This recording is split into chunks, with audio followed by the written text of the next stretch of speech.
you need this vegetable. It's called sea kale. Maybe you've already got some, but if you don't, you got to get your hands on some planted in your garden. In the spring, you can eat the shoots, which are a delicacy. When the buds come out, the flower buds, it's just like broccoli, except better.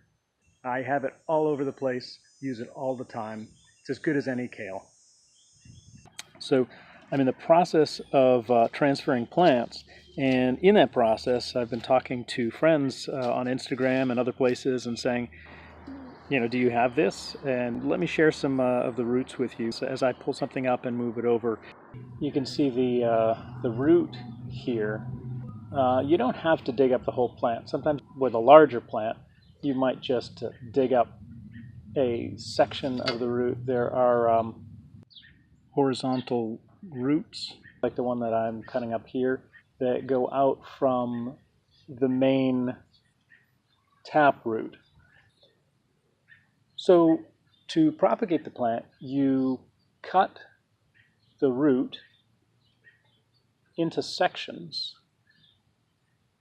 And those sections, you want to cut a diagonal cut on the bottom, just as you're cutting it, so you don't lose track of which direction to plant the new root. You're going to want to plant the new root with the angled cut down.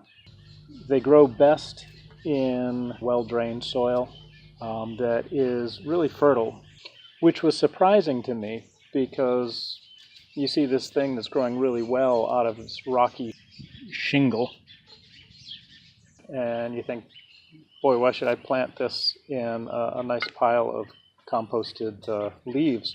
Well, it turns out sea kale grows really well in a well-mulched environment. It really likes the nutrients that it can pull up, and it will turn into a bush. So I hope you will now start looking for this plant if you don't already have it. Get yourself some root segments and put them in your garden. And once you do, share it with your friends. And if you've got any questions, please feel free to ask me. Thanks.